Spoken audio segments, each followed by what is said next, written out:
Hi అండి. ఈరోజు అన్నం కట్లెట్లు తయారు చేశానండి.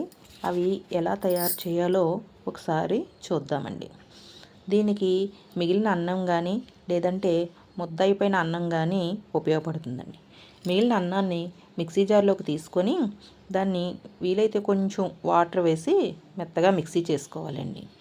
లేదంటే ముద్దయిపోయిన అన్నాన్ని ఒక ప్లేట్లోకి తీసుకొని ఇలా గరిటెతోటి మెదుపుకున్నా సరిపోతుందండి. దీనికి ఒక క్యారెట్ని కోరుకోవాలి ఉంచుకోవాలండి.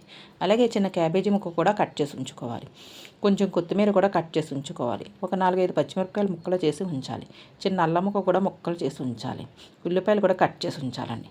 ముందుగా మెదుపుకున్న అన్నంలోకి ఒక స్పూను జీలకర్ర, రుచికి సరిపడా సాల్ట్ వేసి ఉంచాలండి. తర్వాత అందులోనే ముందుగా కట్ చేసి ఉంచుకున్న చిన్నగా కట్ చేసి ఉంచుకున్న ఉల్లిపాయ ముక్కలు, పచ్చిమిరపకాయ ముక్కలు, అలాగే అల్లం ముక్కలు, కోరి ఉంచుకున్న క్యారెట్ కోరు, క్యాబేజీ తురుము, కొత్తిమీర కూడా కట్ చేసి అన్నిటినీ అందులో వేసి వాటిని బాగా కలుపుకోవాలి. ఇలా బాగా కలిస్తే మనం తిన్నప్పుడు ముక్కలు తగిలి టేస్ట్ బాగుంటుంది అన్నమాట.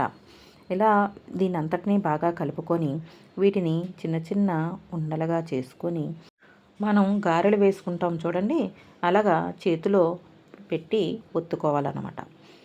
ఇలా ఒత్తేటప్పుడు చేతికి అంటుకుంటుంది. అలా అంటుకోకుండా ఉండాలి అంటే కొంచెం చెయ్యి నీటిలోని తడిపి చేతికి కూడా తడి చేసుకొని ఒత్తుకుంటే అంటుకోకుండా వస్తాయండి. ఇలా అన్నీ రెడీ చేసి ఒక ప్లేట్లోకి సర్దుకోవాలి. ఇవి ఫ్రిడ్జ్లో పెట్టుకుంటే 1-2 రోజులు నిల్వ కూడా ఉంటాయండి. తర్వాత అన్నీ రెడీ అయ్యాక ఒక కళాయి పెట్టి ఒక స్పూన్ ఆయిల్ వేసి ముందుగా మనం చేసుకున్న కట్లెట్స్ అన్నిటినీ సరిపడా వేసి సిమ్లోనే పెట్టి కాల్చాలండి. చుట్టూ కూడా నూనె వేయాలి. అవి కొంచెం కాలేక వాటిని అన్నిటినీ మళ్ళీ తిరగవేయాలండి. అలా తిరగేసాక మళ్ళీ కొంచెం ఆయిల్ వేసి 2 వైపులా బాగా కాల్చాలండి.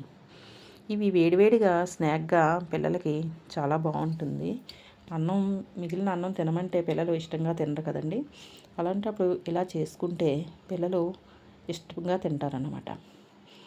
వీటిని బాగా 2 వైపులా కాల్చుకొని సర్వ్ చేసుకుంటే చాలా టేస్ట్గా ఉంటాయండి. దీనికి కాంబినేషన్గా ఉల్లిపాయ చట్నీ అయితే చాలా బాగుంటుందండి. ఇవి ఉల్లి చట్నీలో ముంచుకొని తింటే ఎంతో టేస్ట్గా ఉంటాయండి. అంతేనండి, మిగిలిన రైస్ తోటి కట్లెట్స్ రెడీ.